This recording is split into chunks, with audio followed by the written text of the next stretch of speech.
الحمد لله وكفى والصلاة والسلام على عباده الذين اصطفى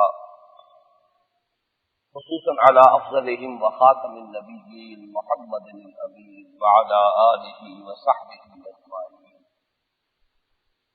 أما بعد فقد قال الله تبارك وتعالى كما ورد في سورة النور: أعوذ بالله من الشيطان الرجيم بسم الله الرحمن الرحيم. وعد الله الذين آمنوا منكم وعملوا الصالحات ليستخلفنهم في الأرض كما استخلف الذين من قبلهم وليمكنن لهم دينهم الذي ارتضى لهم وليبدلنهم من بعد خوفهم أمنا يعبدونني لا يشركون بي شيئا ومن كفر بعد ذلك فأولئك هم الفاسقون. وقال تبارك وتعالى كما ورد في آخر سورة الفتح: محمد رسول الله والذين معه أشداء على الكفار رحماء بينهم تراهم ركعا سجدا يبتغون فضلا من الله ورضوانا سيماهم في وجوههم من أثر السجود ذلك مثلهم في التوراة ومثلهم في الإنجيل كزرع أخرج شطأه فآزره فاستغلظ فاستوى على سوقه يعجب الزراع ليغيظ بهم الكفار. وعد الله الذين آمنوا وعملوا الصالحات منهم مغفرة وأجرا عظيما. صدق الله العظيم. رب اشرح لي صدري ويسر لي امري واحلل عقدة من لساني يفقهوا قولي.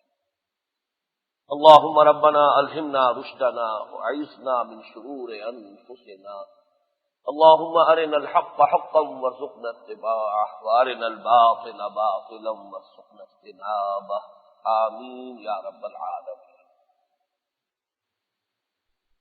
یہ موضوع بہت مرتبہ یہاں زیر بحث آ چکا ہے، جزوی طور پر بار بار آیا ہے، لیکن بڑی تفصیل کے ساتھ بھی اب سے تقریباً 8 سال پہلے 9 سال پہلے یہاں 11 خطبات میں نے دیے تھے اسی مسجد میں. لیکن ظاہر بات ہے کہ اس عرصے میں کچھ نہ کچھ سوچ میں اضافے ہوتے ہیں، کچھ نہ کچھ ذہنی ارتقاء ہوتا ہے، فکر میں ترقی ہوتی ہے. اس پہلو سے بھی ضرورت محسوس کر رہا تھا. اور دوسرے یہ کہ آج کے دور میں عام طور پر لوگ یہ کہتے ہیں کہ پڑھنا ایک مشکل کام بن چکا ہے. الیکٹرانک میڈیا کا انسان اس درجے خوگر ہوتا جا رہا ہے کہ پڑھنے کے لیے کتاب لے کر بیٹھے انسان اور خاص وقت لگائے. اس کے بجائے اب یہ ہے کہ آڈیوز اور ویڈیوز جو ہیں کے ذریعے سے زیادہ سہولت ہے. ویڈیوز میں اگرچہ یہ دقت تو ہوتی ہے کہ اس میں بھی انسان کو بیٹھنا پڑتا ہے. آڈیو کیسٹ جو ہے وہ تو کار میں بھی چلتے ہوئے سفر کے دوران بھی انسان سنتا رہتا ہے. لیکن بہرحال آڈیو کے ساتھ جب ویڈیو جب ہوتا ہے تو وہ جس کو آڈیو ویژول کہا جاتا ہے، یہ دونوں چیزیں جب جمع ہو جاتی ہیں تو اس کی اپنی جگہ پر ایک تاثیر ہے. تو بہرحال یہ اب اللہ کے فضل و کرم سے 8 گھنٹے کے خطبات میں یہ موضوع اب اپنی جگہ پر جس حد تک بھی میری سوچ پہنچی ہے، میں سمجھتا ہوں کہ یہ آڈیو اور ویڈیو دونوں شکلوں میں یہ بات اب سامنے آ گئی ہے. اب اس کا بھرپور استعمال، اس کے ذریعے سے لوگوں کی تعلیم ان تک اس بات کا پہنچانا، یہ ظاہر بات ہے کہ ساتھیوں کے اپنے وقت اور اپنے جذبے پر، وقت کے ایثار پر اور جذبے پر ہی اس کا دار و مدار ہے. میں مطمئن ہوں کہ اس معاملے میں یہ ایک جو کمی تھی وہ بھی الحمدللہ کہ اللہ تعالیٰ کے فضل و کرم سے وہ پوری ہو گئی ہے. اس کے بعد پھر خلافت کنونشن تھا 1 مئی کو. اس سے پہلے 30 اپریل کا جو جمعہ تھا وہ بھی اسی لحاظ سے پھر میں نے ملتان میں رکھا. اس سے قبل ایک دن جو ہے وہاں پریس کانفرنس تھی. بہرحال 4 دن وہاں ہمارے. پھر 2 مئی کو ہماری تنظیم اسلامی کی مرکزی مجلس شورا کا بھی اجلاس وہیں تھا. تو یہ 4 دن بھی پھر بڑی مشقت میں گزرے ہیں. ہمارا جو جلسہ عام تھا ملتان کا وہ تو زیادہ کامیاب نہیں ہو سکا. اس کی وجہ یہ ہے کہ بہت شدید گرمی کا موسم تھا اور دن کا وقت چونکہ ہم نے رکھا ہوا تھا تو محسوس ہوا کہ کئی غلطیاں ہم نے کی تھی، جس کی بنا پر وہاں جو جلسہ عام ہے وہ ہماری توقع سے کم رہا. لیکن اصل میں تو یہ آل پاکستان کنونشن تھا، اس اعتبار سے وہ ہماری کوشش یا محنت جو ہے وہ پوری طرح برابر ہوئی ہے۔ پورے پاکستان سے 600 سے زائد مندوبین شریک ہوئے ہیں، پشاور، آزاد کشمیر اور کوئٹہ اور کراچی سے لے کر درمیانی جتنے بھی علاقے ہیں ہمارے، ان سب سے لوگ وہاں پہنچے ہیں الحمدللہ۔ اور وہ ان لوگوں کے راستے میں موسم کی شدت اور فاصلہ، یہ ساری مشکلات جو ہیں وہ آڑے نہیں آئی ہیں۔ پھر یہ کہ 15 علاقائی کمیٹیاں کہ جو اپنی اپنی جگہوں پر ہم نے قائم کی ہیں، ان کے انتخابات کا مرحلہ اس سے پہلے مکمل ہو چکا تھا۔ کنونشن میں پھر مرکزی خلافت کمیٹی کا انتخاب بھی ہو گیا ہے، اور پھر یہ کہ اس میں جو آفس بیئررز ہیں، مختلف ذمہ داریاں جو ہیں، گویا کہ مجلس عاملہ کا تعین بھی ہو گیا ہے۔ تو یوں سمجھیے کہ جو بھی اس تحریک کو آگے بڑھانے کے لیے اس کا ایک تنظیمی انفراسٹرکچر قائم کرنے کا مرحلہ تھا، وہ ہم نے مکمل کر لیا ہے۔ اور اللہ کے فضل و کرم سے اب پھر میں وہی بات کہوں گا کہ اب یہ کارکنوں اور معاونین خلافت کے اپنے جذبے پر ہے، محنت پر ہے، ایثار پر ہے۔ وہ تو آپ کو معلوم ہے کہ جتنا گڑ ڈالیں گے اتنا ہی میٹھا ہوگا، تو انسانی محنت اور مشقت ہی پر دار و مدار ہوتا ہے۔ جس قدر بھی ایثار اپنے وقت کا، اپنے پیسے کا، اپنی صلاحیتوں کا، قوتوں کا ہم کر سکیں گے تو یہ گاڑی جو ہے آگے چلے گی انشاءاللہ العزیز۔ اس موقع پر ندائے خلافت کا بھی ایک خصوصی شمارہ شائع کیا گیا ہے، اور وہ یہاں بھی اب محدود تعداد میں موجود ہے۔ اس کی بھی چند باتیں میں ذرا اس وقت بیان کر دینا چاہتا ہوں، اس لیے کہ میں چاہتا ہوں کہ سب حضرات، خاص طور پر یہ سب حضرات کے جو بر وقت یہاں پہنچتے ہیں 11:30 بجے، ان میں سے تو کوئی نہیں ایسا رہنا چاہیے کہ جو اس شمارے کو حاصل نہ کرے۔ تحریک خلافت کا ہم نے ایک انسگنیا بنایا ہے، اس کا بھی ایک بہت خوبصورت جو ہے اس کے ٹائٹل پر اس پرچے کے وہ شائع کر دیا گیا ہے۔ پھر وہ احادیث جو ہے جن کا کہ میں نے بارہا تذکرہ کیا ہے کہ ان کو بہت عام کرنے کی ضرورت ہے، ان میں سے ایک حدیث تو بہت ہی خوبصورت سیٹنگ کے ساتھ آرٹ پیپر کا جو اس کا کور ہے اس پر شائع ہو گئی ہے۔ حضرت مقداد ابن اسود رضی اللہ تعالی عنہ کی روایت کہ حضور نے فرمایا کہ روئے ارضی پر کوئی گھر نہیں بچے گا، نہ اینٹ گارے کا بنا ہوا اور نہ ہی کوئی کمبلوں کا بنا ہوا خیمہ، جس میں اللہ اسلام کے کلمے کو داخل نہ کر دے، یا عزت والے کے اعزاز کے ساتھ اور یا کسی مغلوب کی مغلوبیت کے ساتھ، یعنی یا اللہ تعالیٰ اس گھر والے کو، خیمے والے کو خود کلمہ اسلام ہی کا حامل اور قائل بنا دے گا، اس کے گھر میں اور اس کے خیمے میں اسلام داخل ہوگا تو اس کا بھی اعزاز ہوگا، اور یا یہ ہے کہ اللہ تعالیٰ انہیں مغلوب کر دے گا اور انہیں اسلام کے سامنے سر تسلیم خم کرنا پڑے گا، اسلام کی بالادستی کو تسلیم کرنا ہوگا۔ جس پر حضرت مقداد نے کہا، میں نے اپنے دل میں کہا حضور کی یہ بات سن کر کہ پھر تو وہ بات ہو جائے گی جو سورہ انفال کے الفاظ ہیں، وَيَكُونَ الدِّينُ كُلُّهُ لِلَّهِ، دین کل کا کل اللہ کے لیے ہو جائے، بغاوت فرو ہو جائے، یہ زمین اللہ کی ہے، اس زمین پر اللہ ہی کی حکومت بتمام و کمال قائم ہو جائے۔ پھر یہ کہ اس میں میری ایک مفصل تقریر آ گئی ہے، یہ اصل میں بہت بڑا ذریعہ بن سکتا ہے کہ آپ اس خلافت کا جو بھی ایک خد و خال اس کے ہیں، اس کے کیا نقوش ہیں، کیا اس کے اہم نکات ہیں، پھر اس کا صغرا کبرا کیا ہے، وہ حدیث جو ہے جس میں حضور نے 5 انوار گنوائے ہیں، اور یہ آیت مبارکہ جو میں نے آج بھی تلاوت کی ہے سورہ نور کی، اس پر بھی شرح و بسط کے ساتھ کلام ہو گیا ہے، وہ تقریر بھی اس پرچے میں آ گئی ہے۔ ملکی حالات پر بھی ایک نہایت عمدہ تجزیہ ہے۔ عبد الکریم عابد صاحب کے تجزیے عام طور پر بھی اچھے ہوتے ہیں، لیکن یہ مجھے خاص طور پر بہت پسند آیا، بہت متوازن ہے۔ جو بھی اس وقت سیاست میں ہمارے جو کشاکش شروع ہو گئی ہے اور پھر جو ایک 2 محاذ بن گئے ہیں، تو ان دونوں کا تجزیہ میں سمجھتا ہوں بہت ہی خوبصورت ہے۔ ایک اور مضمون جو اس میں آیا ہے، عظیم تر اسرائیل اور مسیح الدجال، یہ جو آنے والے جو حالات ہیں، آنے والے دور کی دھندلی سی ایک تصویر دیکھ، جو علامہ اقبال نے کہا تھا کہ کھول کر آنکھیں میرے آئینہ افکار میں، آنے والے دور کی دھندلی سی ایک تصویر دیکھ، تو یہ آنے والے دور کی جو تصویر سامنے آ رہی ہے، جس میں کہ اب حالات بھی محسوس ہو رہا ہے کہ بعین ہی اسی رخ پر پروان چڑھ رہے ہیں جس کی خبر دی تھی محمد الرسول اللہ صلی اللہ علیہ وسلم نے اپنی احادیث میں پیشن گوئیوں کی شکل میں، تو اس پر بھی ایک اچھا مضمون ہے۔ اس کے علاوہ جمعرات کو آپ نے دیکھا ہوگا نوائے وقت نے ایوان خلافت میں جو ایک مذاکرہ ہوا تھا اس کو بھی شائع کیا ہے، بہرحال وہ تو لوائے وقت کا فرنٹ پیج ہے، رنگین صفحہ ہے، آب و تاب سے ہے، اگرچہ اس میں غلطیاں بہت ہیں، اس کی پروف ریڈنگ کا حق ادا نہیں کیا گیا، بعض جگہ پر تو بات بالکل الٹی ہے کی بجا نہیں اگر بن جائے تو معلوم ہوا کہ وہ تو پھر برعکس بات بن جائے گی۔ تاہم یہ کہ میں ادارہ نوائے وقت کا شکریہ ادا کرتا ہوں کہ انہوں نے یہ بھی ایک تعاون کیا ہے تحریک خلافت کے ساتھ۔ ہم کوشش کریں گے کہ یہ جو مذاکرہ ہوا ہے اس کو ہم تصحیح کر کے تو آئندہ جو شمارہ ہوگا ندائے خلافت کا اس میں شائع کریں۔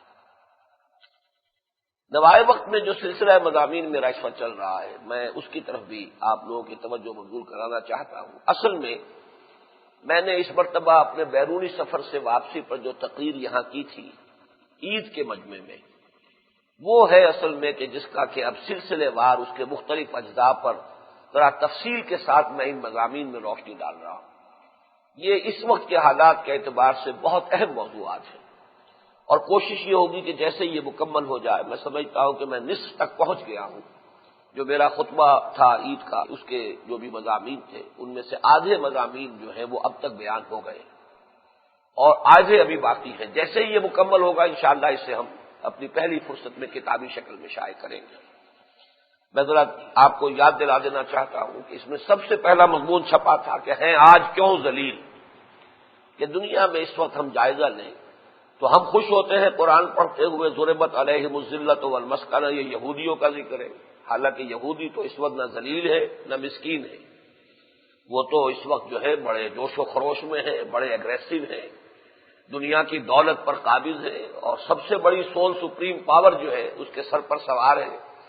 اصل میں یہ صورت اس وقت امت مسلمہ کی ہے، ہماری ہے، مسلمانوں کی، لیکن یہ کہ سمجھنا چاہیے ایک تو یہ کہ یہ صورت مستقل نہیں ہے، عارضی ہے۔ مستقل بات وہی ہے جو قرآن میں آئی ہے، لیکن یہ ہے کہ بہرحال یہ عارضی طور پر بھی اگر یہ تبدیلی ہو گئی کہ ایک مغضوب اور ملعون قوم جو ہے اس کو اتنا عروج ہو گیا، اور وہ امت مرحومہ جس کو ہم کہتے ہیں محمد الرسول اللہ صلی اللہ علیہ وسلم کے نام لیوا مسلمان، وہ آج کیوں ذلیل کے کل تک نہ تھی پسند گستاخی فرشتہ ہماری جناب میں۔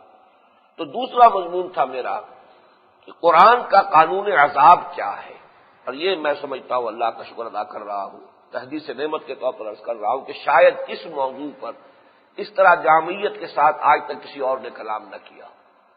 قرآن کا قانون عذاب دنیا میں آتا ہے، کیوں آتا ہے، کن شکلوں میں آتا ہے؟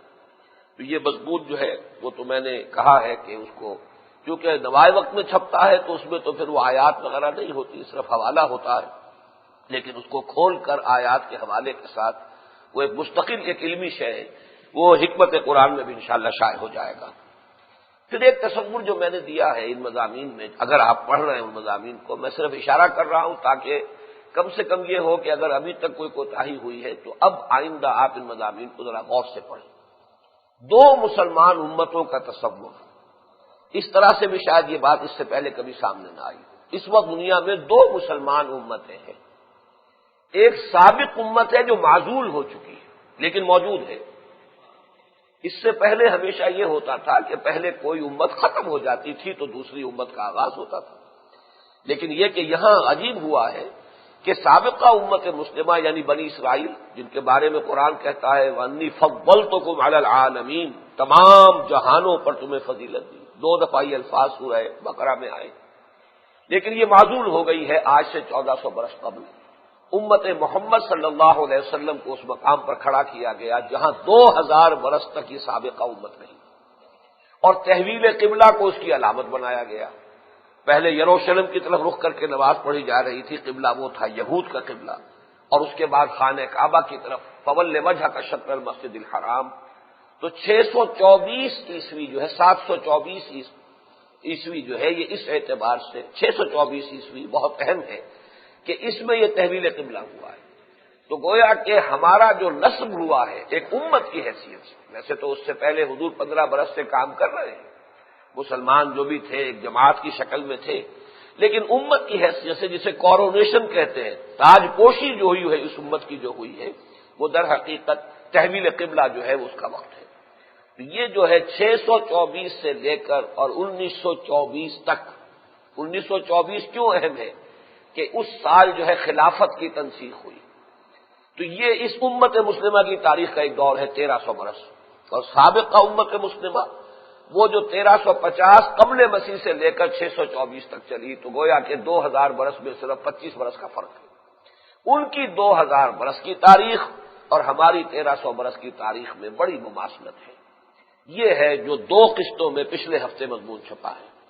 ان پر بھی 2 عروج کے دور آئے، 2 زوال کے دور آئے، ہم پر بھی 2 عروج کے دور آئے، 2 زوال کے دور آئے، اور یہ گویا کہ حضور صلی اللہ علیہ وسلم کے اس قول مبارک کی حقانیت اور صداقت، اور جس سے کہ حدیث نبوی کی عظمت کا سکہ جو ہے قلب پر قائم ہو سکتا ہے، کہ حضور کی حدیث یہ حضرت عبداللہ ابن عمرو بن العاص رضی اللہ تعالی عنہما سے، جو کہ ترمذی میں موجود ہے، جامع ترمذی میں، کہ حضور نے فرمایا میری امت پر بھی وہ سب کچھ وارد ہو کر رہے گا جو بنی اسرائیل پر ہوا، بالکل ایسے جیسے ایک جوتی دوسری جوتی سے مشابہ ہوتی ہے۔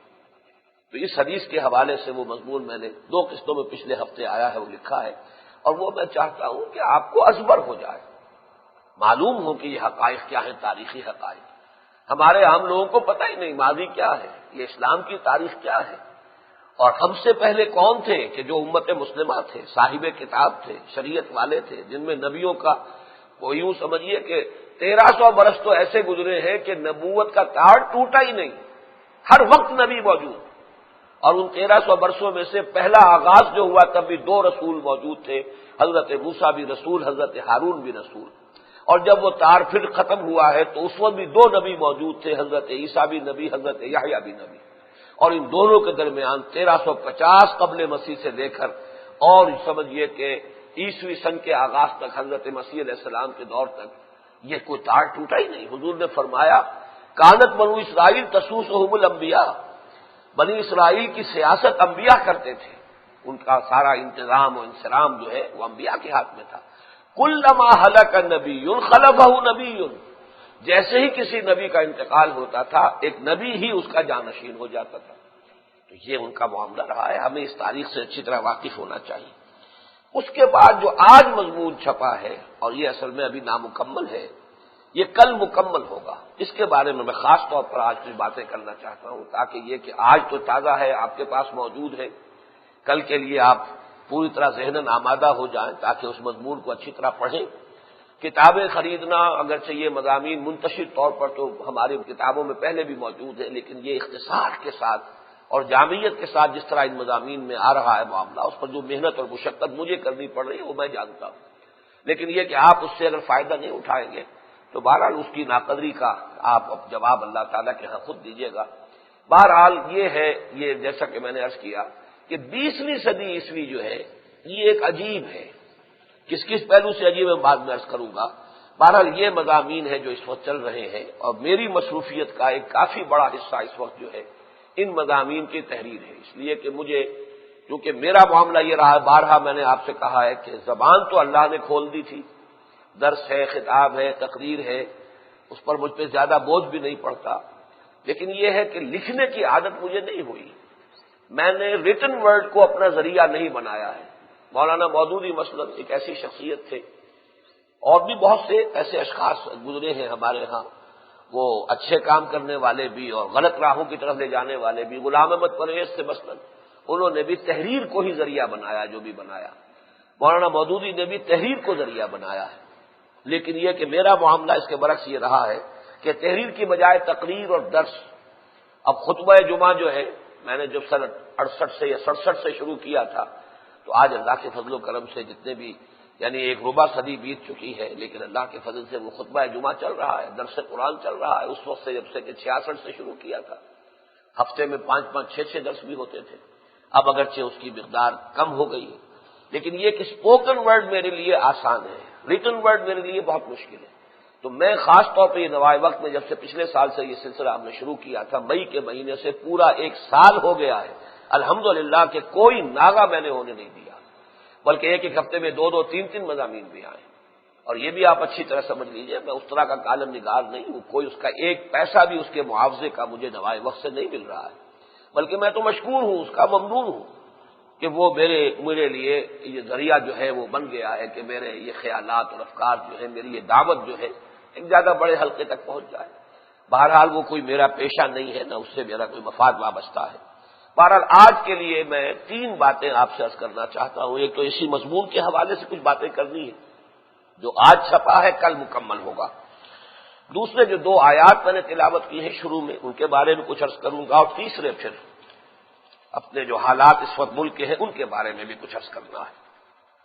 یہ جو مضمون آج چھپا ہے اور کل مکمل ہوگا، 20ویں صدی عیسوی میں بعض باتیں بڑی عجیب ہوئی ہیں. ویسے پوری دنیا میں جو سیاسی مبصرین ہیں اور جو مورخین ہیں وہ مان رہے ہیں کہ جتنے عظیم واقعات اس ایک صدی میں عالمی سطح پر ہوئے ہیں پوری انسانی تاریخ میں اس سے پہلے کبھی نہیں ہوئے. چنانچہ اس صدی کے آغاز میں یوں سمجھیے کہ ابھی یعنی 14-15 برس ہوئے تھے اس صدی کو، 16 برس ہوئے تھے کہ عظیم سلطنت عثمانیہ کے پرزے اڑ گئے. کتنی بڑی سلطنت اس کا تصور نہیں کر سکتے. یعنی کبھی جو رومن امپائر ہوا کرتے تھی ایٹ از زینتھ اپنے عروج کے زمانے میں، اس سے بھی زیادہ بڑا رقبہ تھا سلطنت عثمانیہ کا. تاریخ میں اس کا تذکرہ ہوتا ہے دی گریٹ آٹومان امپائر. اور خلافت بھی تھی. بہرحال خلافت راشدہ تو نہیں تھی، لیکن یہ کہ بہرحال خلافت کا ایک نامینل ادارہ تو تھا اور مسلمانوں کی وحدت ملی کا ایک نشان تھا. تمام مسلمانوں کی عقیدت تو تھی نا، ایک محبت اور جذباتی مرکز تو تھا ان کا. اس کے پرزے اڑ گئے. پورا شمالی افریقہ، پورا مغربی ایشیا اور یورپ کا کتنا بڑا علاقہ جو ہے اس سلطنت عثمانیہ کے تحت تھا. تو اتنی عظیم سلطنت کے پرزے اڑے یہ اس صدی کے شروع میں. اور اس صدی کے آخر میں آ کر سوویت یونین اتنی عظیم، یعنی اس صدی کے دوران 2 سپر پاورز نہیں ہیں، ایک امریکہ اور ایک سوویت یونین. اور ایک سوویت یونین جو ہے اس کی دھجیاں ہو گئی، 15 ٹکڑے ہو گئے. اور ابھی تو سوویت جو خود روس ملک ہے نہ معلوم اس کے کتنے ٹکڑے ہو جائیں گے. مجھے ایک صاحب نے بتایا، میں نے تو ان چیزوں کا اس طرح مطالعہ نہیں کیا ہے، کہ ابھی خود روس کے اندر کئی جمہوریاں ایسی ہیں کہ جہاں مسلمانوں کی اکثریت ہے. یوں نہ سمجھیے کہ مسلمانوں کے جو سارے علاقے تھے وہ علیحدہ ہو گئے، لیکن بعض انکلیوز ہیں انہیں علیحدہ ہونا بڑا مشکل ہے ان کے لیے، اس لیے کہ یہ علاقے جو تھے، یہ قازقستان ہے اور کرغیزیا ہے اور یہ تاجکستان ہے، یہ تو چونکہ ہے بھی پیری فری پر، اس لیے یہ علیحدہ ہو گئے. خود جو اس وقت روس ہے اس کے اندر بھی بہت سے علاقے ایسے موجود ہیں جہاں مسلمان اکثریت میں. مثلا تاتارستان ہے ایک جگہ، تاتاریوں کا اصل جگڑ ہے، مسلمان اکثریت میں. بہرحال یہ کہ گریٹ سوویت یونین کے دھجیاں بکھر گئی. لیکن ہمارے اعتبار سے جو اہم مسئلہ ہے وہ کیا ہے یہ آپ سمجھ لیجئے تاکہ آج کا مضمون بھی سمجھنے میں آسانی اور کل کا بھی آسانی ہو. یہ دونوں مسلمان امتیں جن کا میں نے تذکرہ کیا ہے ان کا دوسرا دور زوال چل رہا تھا. پہلا عروج تھا، پھر پہلا زوال، پھر دوسرا عروج، پھر دوسرا زوال. دوسرا دور زوال جو ہے جو کہ ان یہودیوں کا چلا آ رہا ہے وہ 2000 برس سے زائد کا عرصہ اسے بیت چکا تھا. اس پورے عرصے کے دوران وہ بے گھر رہے ہیں دنیا میں. ان کی کوئی مملکت نہیں، کوئی حکومت نہیں. ان کا جو شہر تھا، جو ان کا مرکز، ان کا قبلہ، ان کا کعبہ یروشلم، وہ دوسروں کے قبضے میں. وہ عیسائیوں کے قبضے میں رہا، پھر مسلمانوں کے قبضے میں آ گیا. جب تک کہ پہلے رومی تھے بت پرست، ان کے قبضے میں رہا، پھر وہ رومی عیسائی ہو گئے. عیسائی بھی دشمن تھے یہودیوں کے، یہودیوں کا داخلہ بند رہا یروشلم میں. پھر مسلمانوں کے قبضے میں آ گیا، عیسائیوں سے مسلمانوں نے لیا. تو مسلمانوں نے بھی داخلے کی تو اجازت دے دی، حضرت عمر نے رضی اللہ تعالیٰ عنہ. آباد ہونے کی اجازت نہیں دی، آ سکتے تھے. لیکن یہ کہ آپ اندازہ کیجئے قوم جو ہے 2000 برس سے وہ در بدر ٹھوکریں کھا رہی، کوئی گھر نہیں. ڈایاسپورا اسے کہتے ہیں، وہ انتشار کا دور ہمارا. یہاں چلے گئے، وہاں چلے گئے، وہاں سے ان کو کھدیڑ دیا گیا، یہاں سے ان کی پٹائی ہو گئی. تو یہ دور عذاب ان پر 2000 برس کا چلا آ رہا. اس صدی میں وہ بھی اپنے کلائمیکس کو پہنچا. یعنی ان کی تاریخ میں شاید اگرچہ اس سے پہلے بھی ایسا ہوا کہ ایک وقت میں لاکھوں کا میسیکر ہوا، لاکھوں قتل کیے گئے، نبوکدنضر کے ہاتھوں لاکھوں قتل ہوئے. سن 70 عیسوی میں ٹائٹس رومی کے ہاتھوں ایک دن میں 1,33,000 یہودی یروشلم میں قتل کیا گیا. ایک دن، ایک شہر، 1,33,000 یہودی قتل.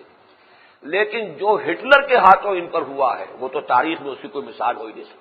60 لاکھ انسانوں کا بھرکس بنا دینا. بھرکس بھی کیا مطلب یہ کہ کیا اسے کہا جائے، ان کا نام و نشان ختم کر دیں کہ ان کی کوئی ڈیڈ باڈیز بھی نہیں چھوڑی کہ کہاں ہے ان کی نام و نشان نہ رہا.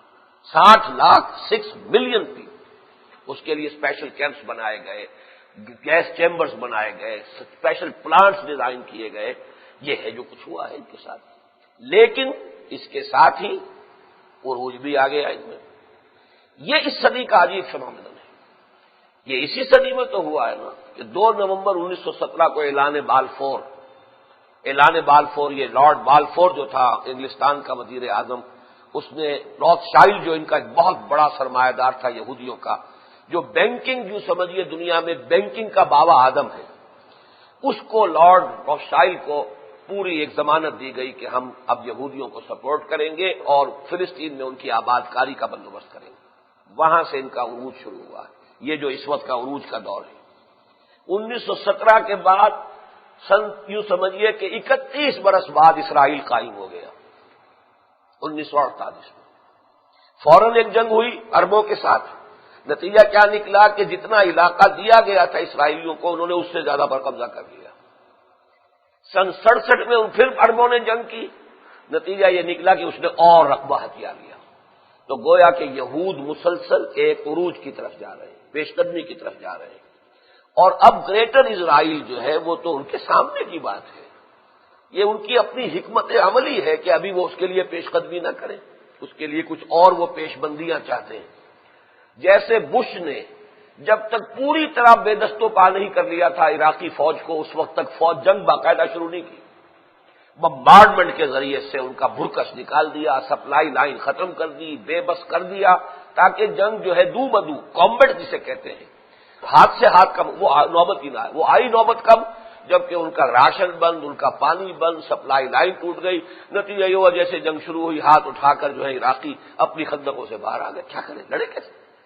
بالکل اسی طرح یہودی یہ چاہتے ہیں کہ گریٹر اسرائیل کی طرف پیش قدمی عملاً وہ اس وقت کریں گے جب پوری دنیا میں کوئی طاقت ایسی نہ رہ جائے کہ جو واقعتاً ان کو ریزسٹ کر سکتی ہے، تاکہ منیمم لاس آف لائف کے ساتھ وہ اپنا مقصد حاصل کر سکیں. کیوں زیادہ جانیں قربان کریں؟ اس لیے وہ دیر کر رہے ہیں. ورنہ گریٹر اسرائیل کی طرف پیش قدمی کرنے میں اب کون سی چیز رکاوٹ ہے؟ کون سا عرب ملک ہے جو اسرائیل کا مقابلہ کر سکتا ہے؟ اس کا تو کوئی امکان ہی نہیں. تو یہ دیکھا آپ نے کہ ایک ہی صدی میں اس سابقہ امت مسلمہ کا ایک طرف تو وہ سابقہ دور عذاب جو چلا آ رہا تھا 2000 برس سے، وہ اپنے اس نقطۂ عروج کو پہنچا ہے کہ 60 لاکھ یہودی جرمنی، اور صرف جرمنی نہیں، یہ جرمنی اور پولینڈ اور آسٹریا، یہ آس پاس کے جتنے مشرقی یورپ کے ممالک ہیں جس پر کہ ہٹلر کا قبضہ ہوا تھا، ان سب سے کھینچ کر یہودیوں کو اور کنسنٹریشن کیمپس میں لا کر اور پھر گیس چیمبرز میں داخل کر کے اور ان کا برکس نکالا ہے. لیکن اسی صدی میں ان کا ایک عروج بھی ہو گیا. یہی معاملہ امت مسلمہ کے ساتھ ہوا ہے. امت مسلمہ بھی ایک دفعہ اپنے عروج زوال کو پہنچ رہی اور زوال کے سائے اور گہرے ہوئے. اس کا زوال جو ہے زوال ثانی، جو تقریباً 400 برس سے چل رہا ہے، 500 برس سے چل رہا ہے. اب 500 برس ہوئے ہیں، اس صدی کے آغاز میں 400 برس ہوئے تھے. اس لیے کہ 1492 میں سقوط غرناطہ نے گویا کہ وہ جو شکل ہے اس سے شروع ہوا تھا یہ ہمارا دور زوال. اسپین ختم ہوا، پھر 1498 میں واسکو ڈی گاما نے راستہ تلاش کر لیا افریقہ کے جنوب میں سے ہو کر round the Cape of Good Hope, اور پھر وہاں سے استعمار آیا ہے اور وہ ملایا اور انڈونیشیا اور سماٹرا اور پھر ہندوستان، یہ سب کے سب ختم ہوتے چلے گئے. یہ ہمارا کئی سو سال سے جو دور چلا آ رہا تھا اس صدی میں اپنی عروج کو پہنچا. سلطنت عثمانیہ کے پرزے اڑ گئے، خلافت کا خاتمہ ہو گیا. اور سب سے بڑی بات یہ کہ اتنا بڑا سخت عذاب جو ہے شاید مسلمانوں پر اس سے پہلے کبھی نہیں آیا تھا. اس لیے کہ کچھ جنگیں ہوتی تھیں، بابر آیا، لودھی کو اس نے شکست دی، کچھ نہ کچھ تو آخر مارے گئے لوگ، فتح ہو گئی، ایک کی حکومت ختم ہو گئی، دوسرے کا دور شروع ہو گیا. لیکن جس طور سے عربوں نے بغاوت کر کے ترکوں کو ذبح کیا ہے پہلی جنگ عظیم کے دوران، او یلبسکم شیعا، یعنی یہاں پر معاملہ کیا تھا؟ ایتھنک، نسلی جو ہے تصادم. عرب قومیت اور عرب قومیت کو بغاوت پر آبادہ کیا انگلستان والوں نے، خاص طور پر وہ جو کرنل لارنس تھا اس نے، اور ترکوں کو جس طرح ذبح کیا گیا حرم کے اندر ذبح کیے گئے ہیں سینکڑوں ترک سپاہی. اور یہ سارا پھر ان کی بڑی بڑی جو ہے باقی پوری ٹرینز جو ہے فوجیوں کی بھری ہوئی اور سامان جو ہے اس کی اڑائی گئی ہے، یہ سب کچھ ہوا ہے. اس کی سزا پھر مل گئی عربوں کو کہ ان سے وعدہ کیا گیا تھا کہ تمہیں ہم آزاد کر دیں گے. وہ آزادی کے بجائے ہوا کیا ایک طرف ان کے ٹکڑے کر دیے گئے، یہ انگلستان کا، یہ فرانس کا، یہ اٹلی کا، یہ فلاں کا، یہ اس کا، اور دوسری طرف اسرائیل کا خنجر ان کے سینے میں پیوست کر دیا گیا۔ یہ جو میں خنجر کا لفظ استعمال کر رہا ہوں اس کو آپ صرف ایک محاورہ نہ سمجھیں، اگر اسرائیل کا نقشہ آپ دیکھیں وہ خنجر ہے باقاعدہ، اس لیے کہ یہ جو بھی ہے ویسٹ بینک شامل ہو گیا ہے، اس سے وہ خنجر کا جو پکڑنے کی جگہ ہوتی ہے وہ نمایاں نہیں رہی۔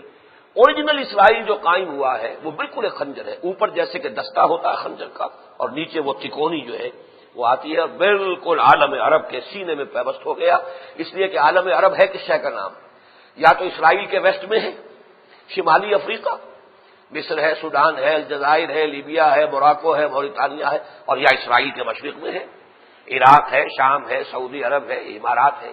تو معلوم ہوا کہ عین عالم عرب کے سینے کے اندر اسرائیل جو ہے بالکل ایک خنجر کی شکل میں پیوست ہے۔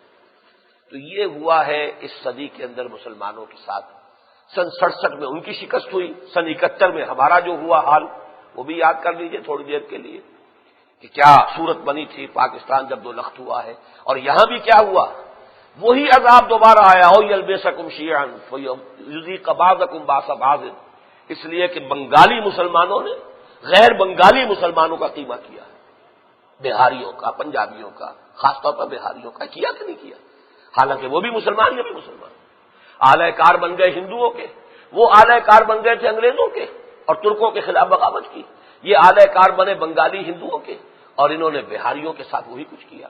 تو یہ عذاب کی بدترین صورتیں اس صدی میں آئی ہیں، لیکن اس کے ساتھ ہی ساتھ ایک عروج کی طرف بھی پیش قدمی امت مسلمہ کی بھی ہو گئی۔ اس عروج کے 3 ادوار، یہ مضمون میرا آج آیا ہے، کل مکمل ہوگا۔ پہلا تھا مغربی استعمار سے براہ راست غلامی سے نجات ہم نے پائی، آج 50 سے زیادہ مسلمان ملک دنیا میں موجود ہیں، نیم آزاد کہنا چاہیے، آزاد تو نہیں، اس لیے کہ ریموٹ کنٹرول تو آج بھی ہے، امریکہ کے پنجے تو ہمارے اوپر گڑے ہوئے ہیں، انڈر نوٹس ہے ہم بھی، سوڈان، ایران، پاکستان، اور سوڈان ایران جو ہے اس وقت وہ زیادہ ان کے لیے ٹارگٹ بنے ہوئے ہیں، کیونکہ وہاں حکومتیں وہ ہیں کہ جو فنڈامنٹلسٹ ہیں۔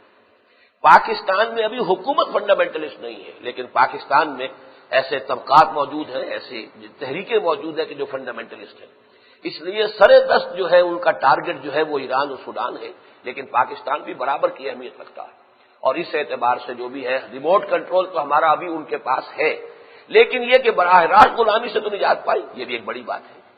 اس کے بعد تحریکیں اٹھی ہیں، بڑی عظیم تحریکیں اٹھی ہیں، اور اس میں بھی یہ میرے مضمون میں کل آئے گا، اس کو آپ دیکھیے گا، ایک پورے عالم اسلام میں جو تہذیبی اور ثقافتی اعتبار سے اصل مراکز رہے ہیں، امامت کس کے پاس رہی ہے؟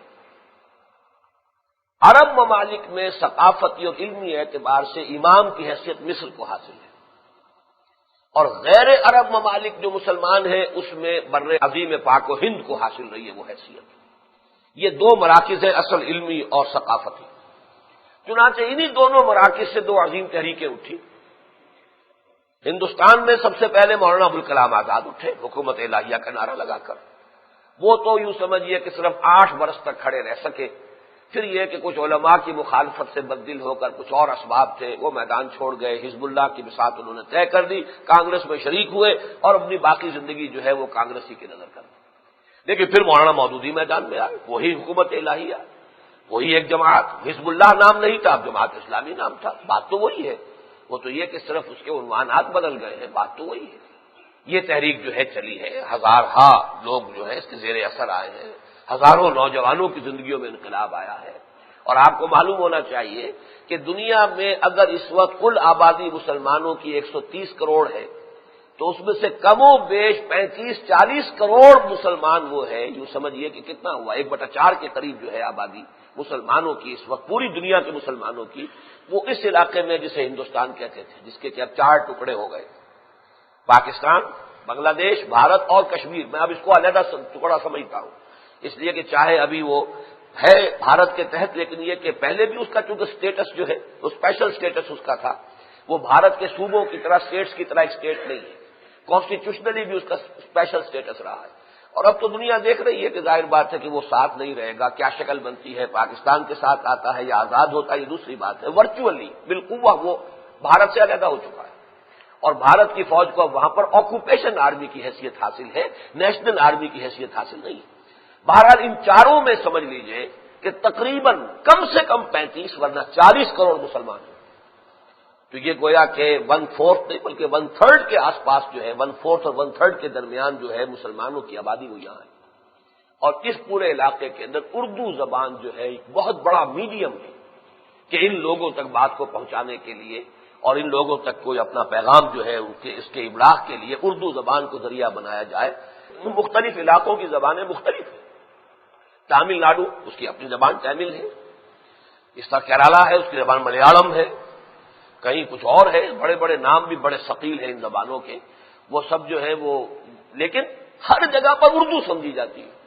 اس اعتبار سے اور خاص طور پر اردو پڑھنا تو سب کے لیے ممکن نہیں ہے، اردو سن کر سمجھ لینا بہت آسان ہے.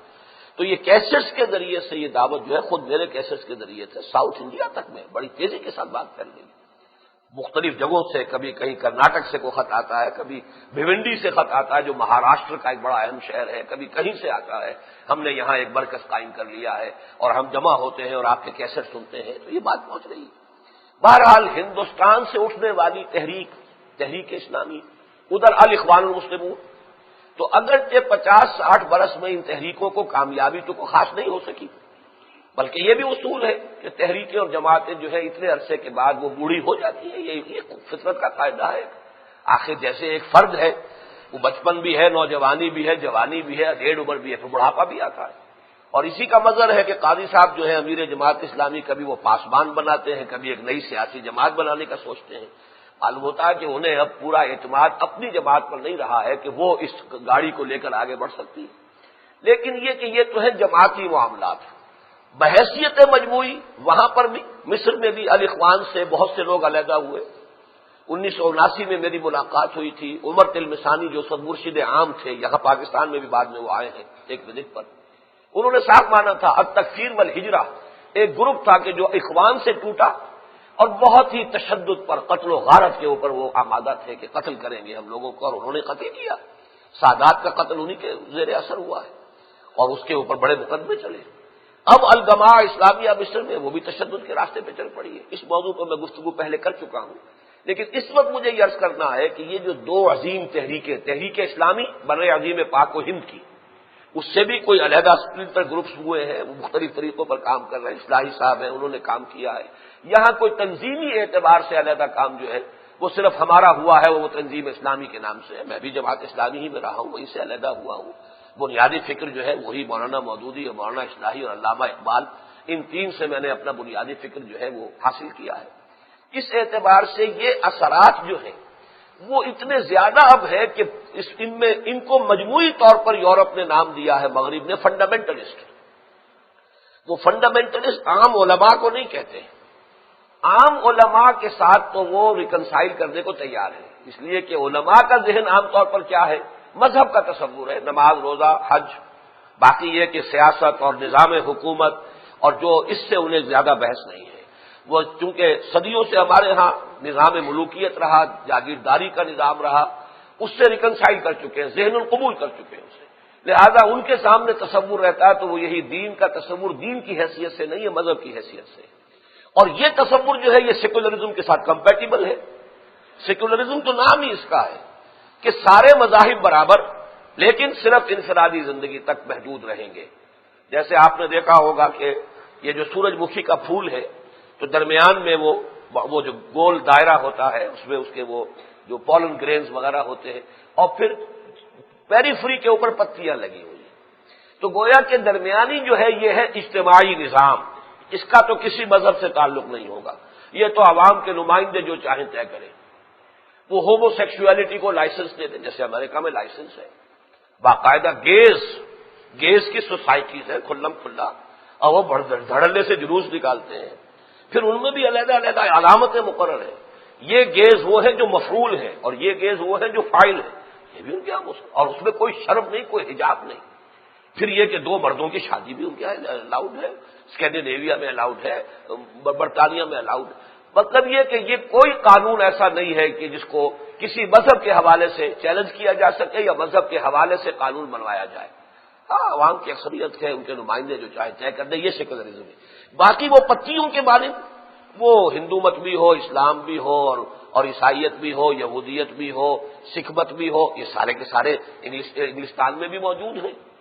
سکھوں نے گردوارے بنا لیے، ہندوؤں نے مندر بنا لیے، مسلمانوں نے مسجدیں بنا لی، ان کے چرچ خرید کر اپنی مسجدیں بنائی، برطانیہ میں بنائی ہیں اور امریکہ میں بنائی۔ تو یہ سیکولرزم ہے۔ مذہب کے درجے میں وہ اسلام کو ایکسیپٹیبل ہے، اسلام ان کے لیے قبول کرنے کو تیار ہے، لیکن دین کی حیثیت سے اسلام کو قبول کرنے کے لیے تیار نہیں۔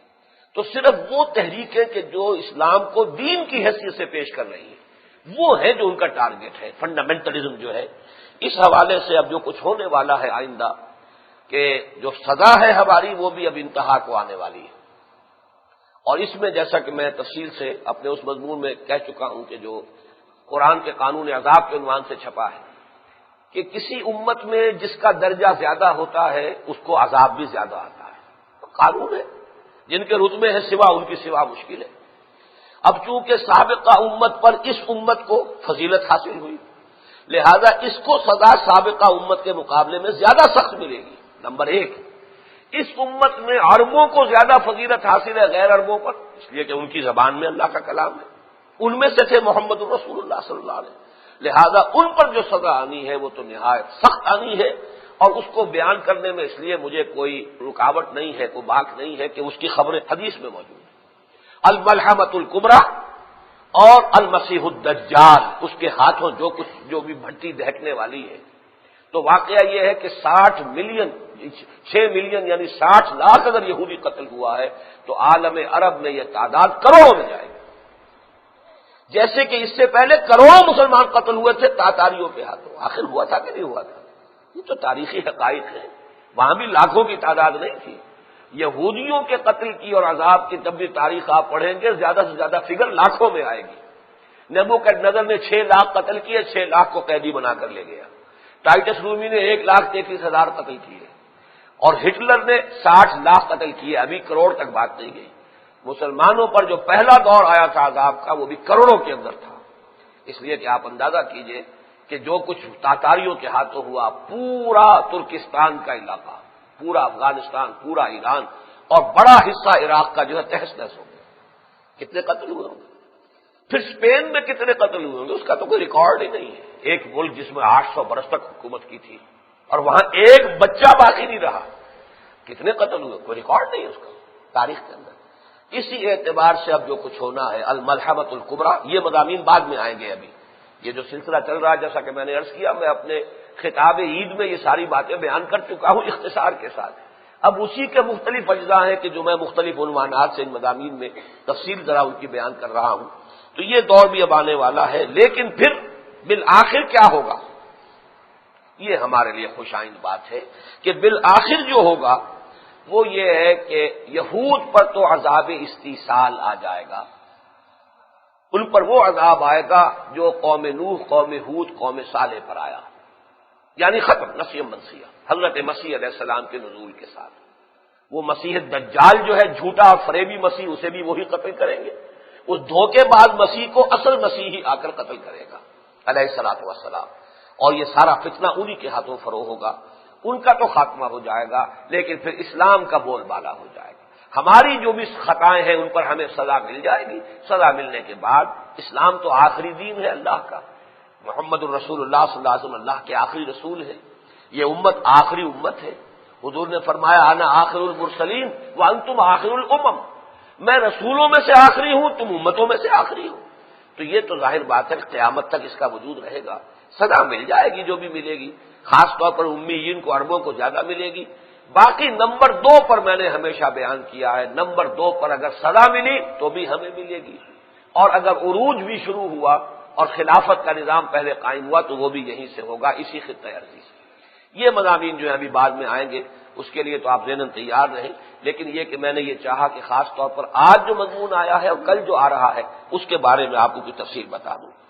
باقی یہ جو کچھ آخری میں نے بتایا ہے، ڈراپ سین اسے کہہ لیجئے، کہ یہود کا خاتمہ اور اسلام کا غلبہ، حضرت مسیح کا نزول، مسیح الدجال کا قتل، اور پھر عالمی خلافت کا نظام دنیا میں قائم ہونا، یہ کب ہوگا یہ میں نہیں جانتا۔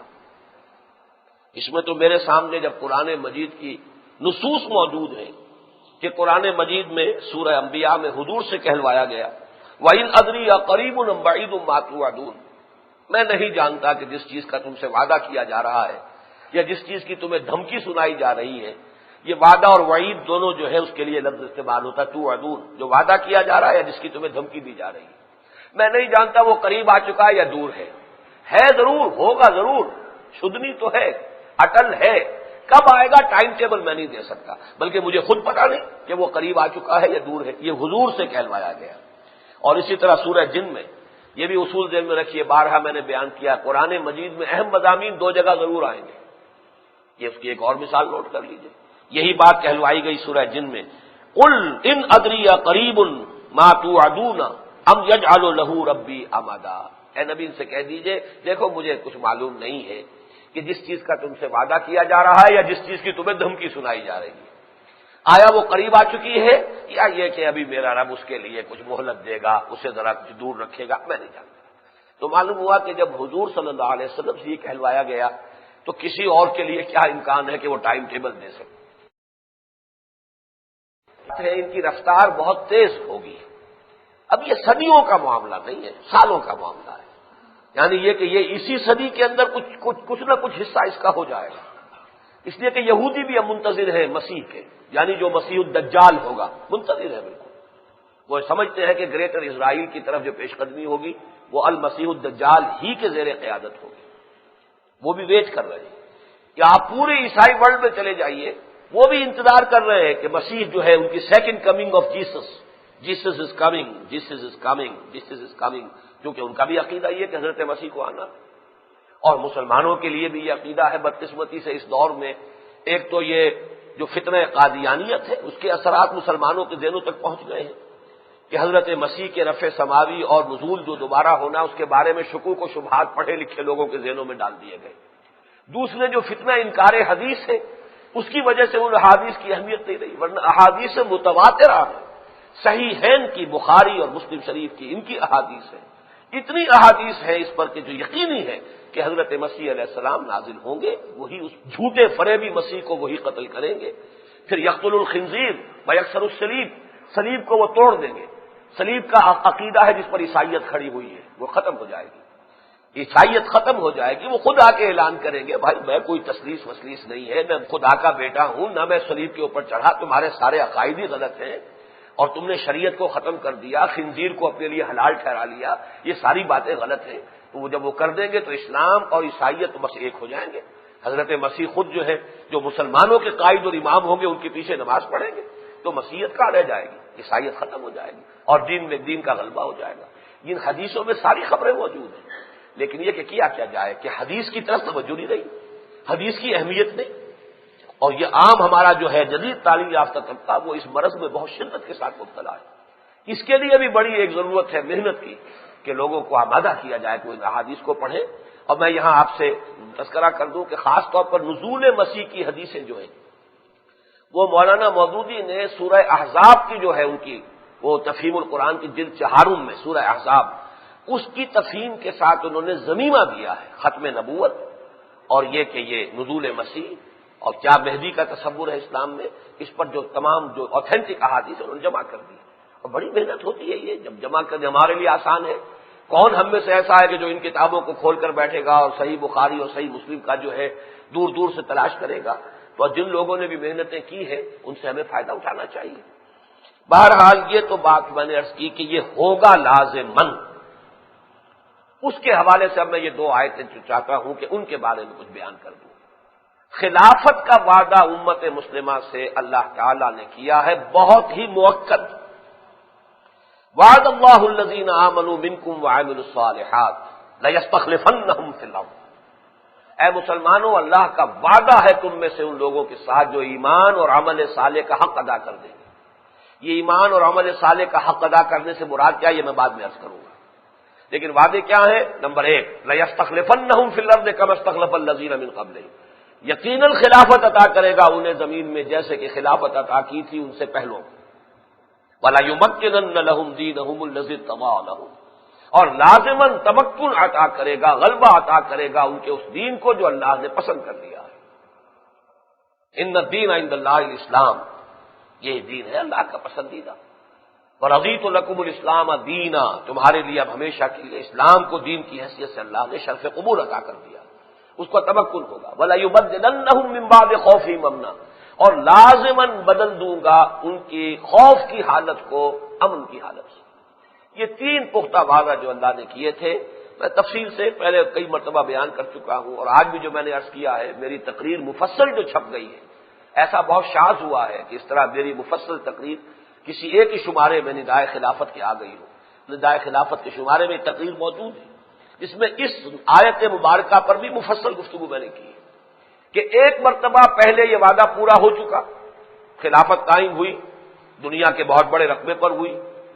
آپ کو معلوم ہے خلافت راشدہ میں بھی کہاں سے کہاں تک بات پہنچ گئی تھی. پھر یہ کہ بہرحال مسلمانوں کی حکومت تو اس سے بھی آگے بڑھی پھر، اور ترکوں کے زمانے میں جو ہے کتنا بڑا علاقہ جو یورپ کا، اور بنو امیہ کا ایک حصہ جو ہے اس نے جا کر اسپین میں آئیبیرین پیننسولا میں 800 برس تک حکومت کی. تو یہ دور پہلے ایک مرتبہ ہو چکا ہے، لیکن عالمی سطح پر ابھی ہونا ہے. یہ دوسری مرتبہ جو خلافت کا قیام ہے اس کے لیے دو حدیثیں ہیں جو اسی تازہ ندائے خلافت میں شائع کر دی گئی ہیں. ایک مختصر ورژن ہے اسی حدیث کا کہ حضور نے 5 ادوار گنوا دیے اپنے زمانے سے، دور نبوت، دور خلافت راشدہ، ظالم حکومت، دور غلامی، پھر خلافت علی منہاج النبوہ. یہ 5 دور ہیں. اور ایک حدیث ذرا طویل تر ہے کہ پھر جب دوبارہ خلافت قائم ہوگی تو اس کی برکات کیا ہوگی.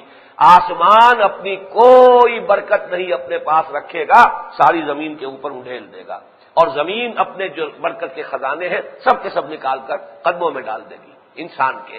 تو گویا کہ ہر طرف خوشحالی اور ہر طرح سے امن اور سکون کا دور آئے گا. یہ اور آج جو ہم خطرہ محسوس کر رہے ہیں، ڈر رہے ہیں، بھارت سے ڈر رہے ہیں، امریکہ سے ڈر رہے ہیں. میں تو بعد میں عرض کروں گا کہ امریکہ کو ہم لاکھ جو ہے خوشامدیں کر کر کے یقین دلا رہے ہیں، نہیں صاحب نہیں، ہمیں آپ ٹیررسٹ نہ بنائیے، ہم باز آئے، 7 لکیریں نکلوا لیجئے، ہم تیار ہیں، جو چاہیں آپ کہیں، جو اس طرح چاہیں آپ کو اطمینان دلا دیں. یہ ہماری اس وقت بے وقری اور مسکنت اور بے عزتی اور بے غیرتی کا عالم ہو چکا ہے. اس لیے کہ نظام ہے ایسا جکڑا ہوا ہے کہ رونگٹے کھڑے ہو جاتے ہیں لوگوں کے، سرمایہ داروں کے، اور نہ معلوم کس کس کے کیا ہوگا حشر بارہ اگر ہماری یہ ساری ٹریڈ جو ہے ختم ہو گئی اور ہمارے یہ سارے جو ہے راستے بند ہو گئے. تو یہ صورتحال جو ہے ہماری فوج کے لیے بھی بہرحال تشویش کا مسئلہ ہے. اس لیے کہ کہاں سے پھر وہ پرزے آئیں گے. ظاہر بات ہے کہ یہ تو اربوں ڈالر کا بھی اگر ایک جہاز ہے تو اس میں تھوڑا سا ایک پرزہ بھی اگر نہیں آ رہا ہے تو وہ جہاز کیا ہے، وہ تو پھر ایک ملبہ ہے، وہ تو یوں سمجھیے کہ جنگ ہے. وہ تو آپ کہیں جا کر اس کو توڑ تاڑ کے اس کا لوہا بیچ لے تو بیچ لے، وہ تو ایک پرزے سے در حقیقت بیکار ہو کر کھڑا ہو جائے گا. تو فوج کو بھی تشویش ہوتی ہے لا محالہ ان معاملات کے اندر کہ کیا ہوگا. تو یہ ہمارا حال جو ہے خوف کا حال ہے، یہ نہ ہو جائے. اور آپ دیکھ رہے ہیں امریکہ کا حال کیا ہے، ہر تیسرے چوتھے ہفتے دوبارہ ریویو کر دیتا ہے کوئی نہ کوئی ان کا کارندہ، کوئی کانگریس کا آدمی، کوئی فلاں کمیٹی کا آدمی، کوئی CIA کا آدمی. ابھی ہم نے آپ کو اس سے بری نہیں کیا ہے، ابھی غور ہو رہا ہے، ٹیررسٹ قرار دینے کے بارے میں ابھی کوئی یقین نہیں دلایا گیا. یہ صورتحال ہے ہماری. تو اللہ تعالیٰ اس خوف کی حالت کو امن سے بدلے گا، دین کا غلبہ ہوگا، یہ سب کچھ ہو کر رہے گا. اور اب جب ہوگا تو عالمی سطح پر ہوگا. یہ تو ہے اس آیت کا حاصل. وعد اللہ الذین آمنوا منکم وعملوا الصالحات لیستخلفنہم فی الارض کما استخلف الذین من قبلہم. اور میں نے یہاں اس مرتبہ خاص طور پر ملتان میں جو تقریر کی ہے اس میں واضح کیا ہے، اور اس میں بلکہ منہج انقلاب نبوی میں بھی 2 الفاظ کو 2 الفاظ کے مقابلے میں لا کر میں نے محسوس کیا اس قدر خوبصورتی سے بڑے حقائق جمع ہو گئے کہ حضور کا دور جو ہے، حضور کی بعثت، یہ نظام خلافت کے ضمن میں ایک حد فاصل ہے. اس سے پہلے خلافت کچھ اور تھی، آپ کے بعد خلافت کچھ اور ہے. کیا فرق ہے؟ پہلے آپ سے پہلے خلافت انفرادی تھی، موروثی تھی. یہ 2 الفاظ نوٹ کیجیے. انفرادی تھی، نبی ہے تو نبی ہی خلیفہ ہے، اس لیے کہ خلیفہ کہتے ہیں نائب کو. وائس رائے بیٹھا ہوا دلی میں، اصل حکمران تو بادشاہ یا ملکہ وہ ہوتی تھی لندن میں، لیکن چونکہ وائس رائے کا تعلق ہے وہاں سے احکام آ رہے ہیں، وائس رائے نافذ کر رہا ہے.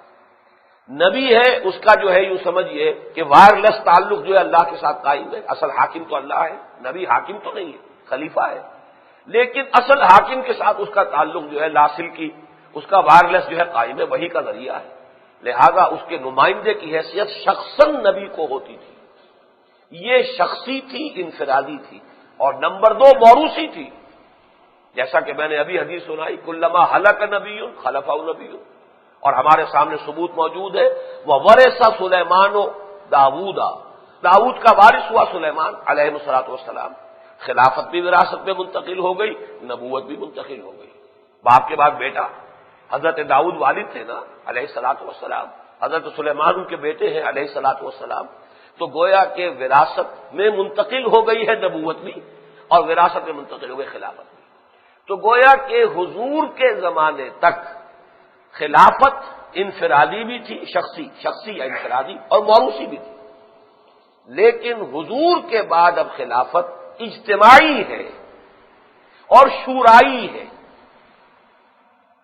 اب مسلمانوں کی بحثیت مجموعی خلافت ہوگی، اسی لیے دیکھیے حضرت داؤد سے خطاب کر کے فرمایا، یا داؤد انا جعلناک خلیفتن فی الارض، انا جعلناک، ہم نے بنایا ہے تمہیں، کا یہ ضمیر واحد کی ہے، ہم نے بنایا ہے تمہیں خلیفتن، ایک خلیفہ۔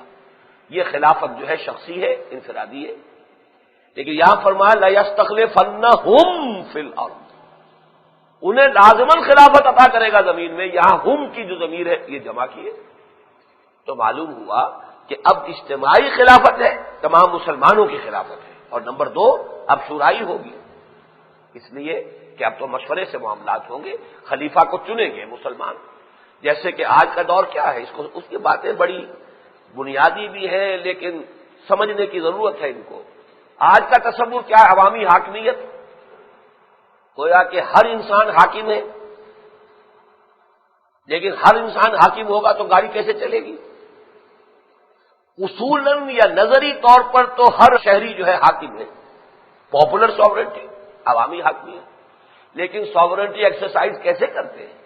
اس نے اپنا ووٹ دے دیا فلاں شخص کو، گویا کہ اپنی حاکمیت اس کو منتقل کر دی، اب انہوں نے بیٹھ کر چن لیا کوئی پریزیڈنٹ یا کوئی وزیر اعظم، انہوں نے اپنا اختیار اسے منتقل کر دیا، اب وہ شخصاً پریزیڈنٹ ہے، وہ گویا کہ حاکمیت عوام کی اس کے ہاتھ میں کنجی آ گئی ہے، اختیارات ہیں، کانسٹیٹیوشن میں طے کر دیا گیا ہے۔ یہ ہے گویا کہ حاکمیت کو اس وقت نافذ کرنے اور چلانے کا طریقہ۔ سب لوگ تو حاکم نہیں ہو سکتے، وہ ووٹوں کے ذریعے سے اپنے حاکم منتخب کر لیتے ہیں، چاہے وہ پارلیمانی نظام کے ذریعے سے وزیر اعظم کو دے دیں اختیار، چاہے وہ صدارتی نظام کے ذریعے سے کسی صدر کو دے دیں اختیار۔ اور یہ جو ہمارے ہاں اس وقت ہے وہ چوچو کا مربع ہے، نہ صدارتی ہے نہ پارلیمانی ہے، وہ کچھ بھی نہیں ہے، نہ ہیوں میں نہ شیوں میں۔ اس کا تو مسئلہ جو ہے وہ بالکل ہی اس 8ویں ترمیم نے، اس کے جو بھی دینی حصے ہیں وہ تو ہمیں پسند ہے، لیکن جو بھی یہ حصہ ہے بہرحال وہ اس کا واقعہ یہ ہے کہ اس نے دستور کا حلیہ بگاڑ کر رکھ دیا، اس میں کوئی شک نہیں۔ لیکن یہ کہ نواز شریف صاحب احتجاج کریں تو انہیں کوئی حق حاصل نہیں، اس لیے کہ اسی 8ویں ترمیم کے ذریعے سے سابق جو ہے اسمبلی ختم ہوئی تھی اور انہیں حکومت ملی تھی، تو اس اعتبار سے، اور انہیں اگر 8ویں ترمیم ختم کرنی تھی تو جب 2/3 میجورٹی ان کے پاس تھی اس کو ختم کر دیتے۔ معلوم ہوا کہ یہ بھی تمام چیزیں جو ہیں یہ سیاست کے اپنے ہتھ کنڈے ہیں، داؤ پیچ ہیں، اس کے سوا خلوص جس شے کا نام ہے وہ ہماری سیاست سے بالکل ختم ہو چکی ہے، جیسے گدھے کے سر سے سینگ۔ وہ میں نے آپ کو 14 دن پہلے بھی کہا تھا کہ علامہ اقبال کا وہ شعر جو ہے، ہوئی دین و دولت میں جس دم جدائی، حوث کی امیری حوث کی وزیری، تو میں نے تھوڑا سا اس میں تفاوت کیا ہے، فرق ڈالا ہے۔ ہوا دین و دولت میں جس دم تفاوت، حوث کی صدارت حوث کی وزارت، وہ صدارت ہو تو وہ حوث کی ہے اور وہ وزارت ہو تو حوث کی ہے۔ نواز شریف صاحب کو اب صدر صاحب کے داماد یاد آ رہے ہیں، سوال یہ ہے کہ آپ جو 2.5 برس حکومت کرتے رہے تو وہ داماد جو بھی کچھ کرتے رہے، میں نہیں جانتا کیا کرتے رہے، تو اللہ کو معلوم ہے یا آپ کو معلوم ہوگا، یا کوئی اگر عدالتی کارروائی ہوگی تو وہ دودھ کا دودھ پانی کا پانی کر دے گی، لیکن آپ تو اسے برداشت کرتے رہے نا، تو معلوم ہوا کہ آپ ایبیٹمنٹ کے مجرم ہیں، ان کی ہر غلط حرکت کی جواب دہی جو ہے وہ وزیر اعظم کے ہاتھ میں ہے، یا تو اسی ایشو پر علیحدہ ہو جاتے، مستعفی ہو کر نکل آتے، تب تو کوئی بات نہیں کہنے کی، لیکن یہ کہ اب آپ اس کا رونا روئے تو اس کو تو حق نہیں پہنچتا۔ بہرحال وہ میں اس وقت اس بحث میں نہیں جانا چاہتا تھا، صرف میں عرض کر رہا ہوں کہ ہمارے ہاں تو اس وقت نہ صدارتی ہے نہ پارلیمانی ہے۔ بیان کیا کر رہا تھا کہ آج کا تصور کیا ہے کہ حاکمیت عوام کی ہے، لیکن عوام اپنے انتخابات کے ذریعے سے اس حاکمیت کو اوپر کچھ لوگوں تک منتقل کر دیتے، ڈیلیگیٹڈ اتھارٹی ہو جاتی ہے۔ اسی طرح عوامی خلافت ہوگی، سب کے سب تو خلیفہ کیسے بنیں گے؟ اصولاً سب خلیفہ ہیں، لیکن وہ بھی منتخب کریں گے ایک خلیفہ کو، وہ خلیفۃ المسلمین ہو جائے گا۔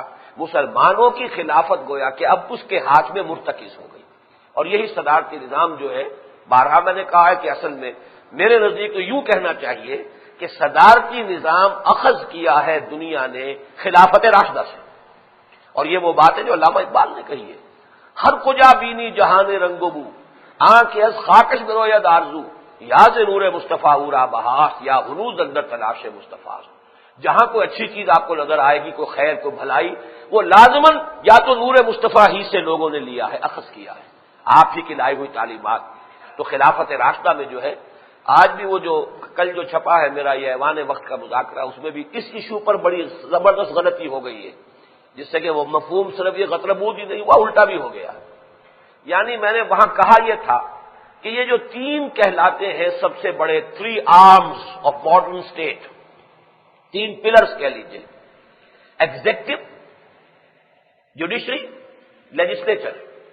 ایک ہے قانون سازی کا عمل، ایک ہے حکومت انتظامی معاملہ، ایک ہے عدلیہ، انتظامیہ عدلیہ مقننہ، مقننہ لیجسلیچر، انتظامیہ ایگزیکٹو، اور جوڈیشری عدلیہ۔ ان تینوں کو انڈیپینڈنٹ ہونا چاہیے۔ صدارتی نظام میں یہ تینوں انڈیپینڈنٹ ہیں، پارلیمانی نظام میں یہ دو جو ہے گڑبڑ ہو جاتے ہیں، لیجسلیچر وہی جو پارلیمنٹ ہے لیجسلیشن بھی کر رہی ہے، وہی جو ہے اپنا وزیر اعظم منتخب کر کے اسے ایگزیکٹو ہیڈ بنا رہی ہے، تو گویا کہ یہ دو چیزیں گڑبڑ ہیں آپس میں۔ صدارتی نظام میں کیا ہے، صدر صاحب منتخب ہو کر بیٹھے ہوئے، وہ اپنا کام چلا رہے ہیں، جس کو چاہتے ہیں وزیر بناتے ہیں، چاہے وہ منتخب ہو کر کانگریس میں آیا ہو نہ آیا ہو، جو بھی جس موضوع کے اوپر جو شخص ایکسپرٹ ہے جانتا ہے۔ اب آپ کو مالیات کی وزارت کے لیے آدمی چاہیے، دیکھیے اس ملک کے اندر سب سے زیادہ مالیات کا جاننے والا کون ہے، بٹھا دیجیے لا کر، کسی بھی ایشو کے اوپر ایکسپرٹس کو لے آئیے، چاہے وہ کانگریس کا بھی ممبر نہ ہو، چاہے وہ سینٹ ہے اس کا بھی ممبر نہ ہو، وزیر بنا دیجیے، اور وہ کام کرتے رہیں گے۔ کانگریس کے اندر چاہے ان کی اکثریت ہو یا نہ ہو، اس سے کوئی بحث نہیں، انہیں فکر نہیں ہوتی کہ 4 مینڈک پھدک گئے تو میری حکومت ختم ہو جائے گی۔ نہ ہارس ٹریڈنگ کی ضرورت، نہ کاؤ ٹریڈنگ کی ضرورت، نہ ایلیفینٹ ٹریڈنگ کی ضرورت، اس لیے کہ وہ تو انہیں ایک مینڈیٹ ملا ہوا ہے، ان کا کام ہے قانون سازی بناتے چلے جائیں، میرا کام ہے انتظامیہ حکومت کا جو ہے نظام کو سنبھالنا، وہ میں کروں گا۔ یہ جو ہے علیحدہ علیحدہ، جیسے ہمارے ہاں لوور لیول پر ایگزیکٹو اور جوڈیشری گڑبڑ ہے، بہت مرتبہ سنایا جاتا ہے کہ علیحدہ کر دیا جائے گا جوڈیشری کو انتظامیہ کے ساتھ، میجسٹریٹ صاحب جو ہے وہ انتظامی ذمہ داریاں بھی کر رہے ہیں اور وہ جج کی حیثیت سے بھی کام کر رہے ہیں۔ یہ بھی در حقیقت گڑبڑ کرنا ان دونوں چیزوں کا کسی سطح پر ہو وہ غلط ہے اصولی اعتبار سے۔ تو صدارتی نظام میں یہ تینوں چیزیں بالکل علیحدہ ہیں، ایگزیکٹو علیحدہ، لیجسلیچر علیحدہ، عدلیہ علیحدہ، جبکہ پارلیمانی نظام کے اندر یہ دو چیزیں گڑبڑ ہیں۔ بہرحال میں یہ عرض کر رہا تھا کہ اب جو دور آئے گا خلافت کا وہ اجتماعی ہوگا، لَيَسْتَخْلِفَنَّهُمْ فِي الْأَرْضِ، خلافت عطا ہوگی مسلمانوں کو بحیثیت مجموعی۔ اب اگلی آیت جو ہے یہ سورہ فتح کی آیت ہے، اور یہ خاص طور پر میں آج اس لیے آپ کو سنا رہا ہوں کہ ایک پٹھان عالم دین آئے تھے ہماری کنونشن میں ملتان، انہوں نے ایک حوالہ دیا تھا اس آیت کے ساتھ کہ یہ جو وعدے اللہ نے کیے ہیں، ایک وعدہ تو وہ ہے جو سورہ نور میں کیا، وہ کیا ہے، تمہیں خلافت دے گا، زمین میں تمکن عطا کر دے گا تمہارے دین کو، تمہیں امن دے گا خوف کے بعد، اور ایک وعدہ وہ ہے جو یہ سورہ فتح کی آخری آیت میں آیا ہے، مغفرۃ واجرا عظیما۔ اصل وعدہ یہ ہے مغفرت اور اجر عظیم۔ مسلمان کا اصل مقصود و مطلوب یہ ہے، فرض کیجئے ہم جد و جہد کر رہے ہیں اور ہماری زندگی میں خلافت نہیں آئی تو کیا ہم ناکام ہو گئے؟ ہم نے اگر اپنا فرض ادا کیا ہے تو مغفرت اور اجر عظیم تو مل جائے گا نا، یہی کامیابی۔ اس کو قرآن مجید نے مختلف اسالیب میں بیان کیا۔ ابھی میں نے سورہ صف کا درس مکمل کیا تھا اور اس کا جو منتخب نصاب کا اسی میں نے واضح کیا تھا، بلکہ اس مرتبہ تو میں نے امام راضی کا ایک قول نقل کیا ہے، وہ مجھے مل گیا۔ وہ یہ ہے کہ وہ جو فتح کا وعدہ کیا گیا یہ مذمت ہے، اس میں مقام ذم میں بات کی جا رہی ہے، وَأُخْرَىٰ تُحِبُّونَهَا، ایک اور شے جو تمہیں پسند ہے، جس سے تمہیں بڑی محبت ہے، وہ یہ کہ اب ہماری نصرت بھی آیا چاہتی ہے اور فتح جو ہے تمہارے قدم چوما چاہتی ہے، نصر من اللہ و فتح قریب، یہ تمہیں پسند ہے، باقی اصل جو ہے وہ تو اس سے پہلے کی آیت میں آ چکا، ذالک الفوز العظیم۔ وہ ذالک الفوز العظیم کیا ہے؟ یغفر لکم ذنوبکم ویدخلکم جنات تجری من تحتها الانہار ومساکن طیبۃ فی جنات عدن، ذالک الفوز العظیم۔ اصل کامیابی ہے۔ تو اس کو اصل میں بہت ضروری ہے کہ ہر کارکن، ہر خواہش مند جو ہے دین کے غلبے کا، ہر محنت کرنے والا، اس جہاد کے اندر کسی درجے میں بھی اپنے آپ کو مبتلا کرنے والا، اس کو ہمیشہ اپنے سامنے یہ بات رکھنی چاہیے کہ یہ نظام خلافت جو آئے گا کس طور سے آئے گا، وہ در حقیقت اس کا ایک وصف جو ہے وہ سورہ فتح کی اس آخری آیت میں بیان کیا گیا۔ اور سورہ فتح کا اور سورہ نور کا ایک رشتہ اور بھی ہے۔ سورہ نور سن 5 میں نازل ہوئی، 5 یا 6 کے شروع میں، اور سن 6 میں صلح حدیبیہ ہو گئی۔ صلح حدیبیہ کے ذکر سے سورہ فتح کا آغاز ہو رہا ہے، انا فتحنا لک فتحا مبینا۔ تو گویا کہ سورہ نور کی وہ آیت جو ہے جس میں یہ 3 وعدے ہیں یہ پہلے آئی ہے، اور یہ جو سورہ فتح کی آخری آیت ہے یہ بعد میں آئی ہے۔ ہو سکتا ہے چند مہینوں ہی کا فصل ہو۔ گویا کہ جو وعدہ وہاں کیا گیا تھا یہاں اعلان کیا گیا، دیکھو وہ فتح کی پہلی قسط میں مل گئی، انا فتحنا لک فتحا مبینا، ہم نے اے نبی آپ کو بڑی کھلی اور سری اور روشن فتح عطا کر دی۔ بہرحال اس کے بعد یہ کہ جو کام کرنا ہے اس کا کیا تقاضے ہیں، اس میں فرمایا گیا محمد الرسول اللہ والذین معہ اشداء علی الکفار رحماء بینہم تراہم رکعا سجدا یبتغون فضلا من اللہ ورضوانا سیماہم فی وجوہہم من اثر السجود ذالک مثلہم فی التوراۃ ومثلہم فی الانجیل کزرع اخرج شطأہ فآزرہ فاستغلظ فاستوى علی سوقہ یعجب الزراع لیغیظ بہم الکفار وعد اللہ الذین آمنوا وعملوا الصالحات منہم مغفرۃ واجرا عظیما۔ یہ ایک آیت ہے قرآن مجید کی طویل ترین آیات میں سے ہے یہ بھی، اور میرے مصحف میں 6 سطروں پر یہ ایک آیت جو ہے پھیلی ہوئی ہے۔ اس میں 4 چیزیں بیان ہوئی ہیں۔ نمبر 1، یہ خلافت قائم ہوگی ایسی جماعت کے ذریعے سے جس میں عکس موجود ہو محمد الرسول اللہ والذین معہ صلی اللہ علیہ وسلم ورضی اللہ تعالی عنہم اجمعین۔ یہ جو ایک رشتہ تھا محمد الرسول اللہ والذین معہ، پہلے تو اس طرز کی تنظیم جس میں اس کا عکس موجود، ایک قائد اور ایک اس کے جانثار ساتھی دست و بازو، من انصاری اللہ، کون میرا مددگار ہے اللہ کے راستے میں، اس کا عکس ہوگا تو ادھر پیش قدمی ہوگی ورنہ نہیں ہوگی۔ یہ فرق تو رہے گا، حضور نبی تھے، ان پر وحی آتی تھی، ان کی اطاعت مطلق تھی۔ اب جو بھی ہوگا نبی نہیں ہوگا اس پر وحی نہیں آئے گی، اس کی اطاعت مشروط ہوگی، اس کی اطاعت محدود ہوگی، معروف کے دائرے میں۔ باقی وہی کیفیت جو ہے، ساتھی ہونے کا وہی رنگ، اسی طرح کی جانثاری، اسی طرح سے ان کے اشاروں پر حرکت کرنے کا معاملہ اگر نہیں ہوگا تو خلافت قائم نہیں ہوگی۔ جو رشتہ تھا محمد الرسول اللہ والذین معہ کا، اس کا عکس، میں یہ نہیں کہتا وہ رشتہ اس شان سے تو اب قائم ہو ہی نہیں سکتا، نہ محمد الرسول اللہ صلی اللہ علیہ وسلم کا نظیر اور نہ ہی صحابہ کرام کی کوئی مثال پیدا ہو۔ عکس تو ہونا کسی درجے میں تو ہو، فرض کیجئے کہ 100 میں 1 کی نسبت تو ہو جائے، کچھ تو ہو۔ اگر یہ نہیں ہوگا، اور جو رشتہ ہے اس میں تو نسبت وہی چاہیے، اگر 1000 میں 1 کی نسبت ہے اس وقت کے قائد کو حضور کے ساتھ، تو وہی 1000 میں 1 نسبت ہونی چاہیے اس کے ساتھیوں کو صحابہ کے ساتھ، لیکن رشتہ ان دونوں کے درمیان تو وہی رہے گا کہ جو حضور صلی اللہ علیہ وسلم اور آپ کے ساتھیوں کے مابین تھا۔ یہ تو سمپل میتھمیٹکس ہے، ایرتھمیٹک ہے، بلکہ میتھمیٹک بھی نہیں۔ تو یہ ریشیو پروپورشن کا معاملہ جو ہے جماعتی حیث میں حزب اللہ کی یہ ترکیب جو ہے اگر نہیں ہوگی تو گاڑی نہیں چلے گی۔ نمبر 2، جیسا فرمایا اشداء علی الکفار رحماء بینہم، ظاہر بات ہے کوئی انقلابی جدوجہد جب ہوتی ہے تو پھر برابر علیحدہ تقسیم ہو جاتی ہے، یہ اس انقلاب کے ہمدرد ہیں، ساتھی ہیں، کارکن ہیں، انقلابی لوگ ہیں، یہ اس کے مخالف ہیں۔ بیچ بیچ میں گڑبڑ معاملہ رہتا ہے جب تک بھٹی دہکتی نہیں، جب تصادم شروع ہو جاتا ہے یا ادھر یا ادھر، وہ تو مرحلہ وہ آتا ہے جو ہمارے ساتھ نہیں ہے وہ ہمارا دشمن ہے، سیدھی سیدھی بات، نیوٹرلٹی پھر کوئی نہیں ہوتی۔ اگر آپ ادھر ہیں تو میرے دشمن ہیں، چاہے میرے والد ہوں، میرے بھائی ہوں، میرے بیٹے ہوں، میرے عزیز ترین انسان، وَلَوْ كَانُوا آبَاءَهُمْ أَوْ أَبْنَاءَهُمْ أَوْ إِخْوَانَهُمْ أَوْ عَشِيرَتَهُمْ، چاہے وہ ان کے باپ ہو، بھائی ہو، بیٹے ہو، رشتہ دار ہو، لیکن ان سے کوئی محبت نہیں ہوگی، اس لیے کہ وہ انقلاب کا راستہ روک رہے ہیں۔ اور جو انقلاب کے کارکن ہیں، جو کامریڈز ہیں، جو رفقا ہیں، جو ساتھی ہیں، جو ہم سفر ہیں، وہ ہوں گے رحماء بینہم۔ اسی کو کہا گیا ہے سورہ مائدہ کی آیات میں، عزت علی الکافرین اذلۃ علی المؤمنین، اہل ایمان کے حق میں بہت نرم اور کافروں کے مقابلے میں بہت سخت ہو، حلقہ یاراں تو بریشم کی طرح نرم، اور رزم حق و باطل ہو تو فولاد ہے مومن۔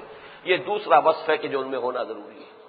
تیسرا وصف ہے تراہم رکعا سجدا یبتغون فضلا من اللہ ورضوانا، معلوم ہو یہ اللہ کے بندے ہیں، اللہ کی رضا کے طالب ہیں، رکوع میں ہیں، سجود میں ہیں، قیام میں ہیں، نماز قائم کر رہے ہیں، اس کو گویا کہ ان کی زندگی کے اندر مرکز و محور کی حیثیت حاصل ہے، ان کا پورا نظام الاوقات نماز کے کھوٹے کے ساتھ بندھا ہوا ہو۔ یہ کیفیت اگر نہیں ہوگی تو پھر یہ کہ وہ انقلاب نہیں آئے گا۔ چوتھا وصف جو ہے وہ یہاں بیان نہیں ہوا ہے، پوری صورت میں ہے جہاد اور قتال، اس لیے اس آخری آیت میں اس کا تذکرہ نہیں کیا۔ پوری سورہ فتح جو ہے وہ جہاد اور قتال کے اوپر ہے، اور اسی سورہ فتح کے اندر وہ بیعت کا تذکرہ بھی موجود ہے۔ بیعت کا رشتہ ہے کہ جو قائد اور جو اس کے ساتھی ان کے مابین ہوگا، ان الذین یبایعونک انما یبایعون اللہ ید اللہ فوق ایدیہم۔ آخری بات جو فرمائی گئی وہ یہ ہے کہ وعد اللہ الذین آمنوا وعملوا الصالحات منہم مغفرۃ واجرا عظیما۔ دیکھو اپنے سامنے مقصود کی حیثیت سے صرف مغفرت رکھو، اللہ کا اجر۔ دنیا میں کامیابی کو مقصود نہ سمجھو، اللہ تعالیٰ کامیاب فرما دے، فضل ہے، یہ گویا کہ اس کی طرف سے بونس ہے، ورنہ اصل کامیابی تمہارے نزدیک ہونی چاہیے آخرت کی کامیابی۔ وعد اللہ الذین آمنوا وعملوا الصالحات منہم مغفرۃ واجرا عظیما، اللہ نے وعدہ کیا ہے ان میں سے جو لوگ ایمان اور عمل صالح کا حق ادا، وہی بات جو سورہ نور کی 55ویں آیت میں آئی۔ فرق کیا ہے، وہاں آیت شروع یہاں سے ہوئی، وعد اللہ الذین آمنوا منکم وعملوا الصالحات لیستخلفنہم فی الارض، یہاں آخر میں آیا وعد اللہ الذین آمنوا وعملوا الصالحات منہم مغفرۃ واجرا عظیما۔ تو وہاں ہے دنیاوی کامیابی اور یہاں ہے اصل کامیابی، ذالک هو الفوز العظیم، یہ ہے اصل اور بڑی کامیابی۔ اقول قولی ھذا واستغفر اللہ لی ولکم ولسائر المسلمین والمسلمات۔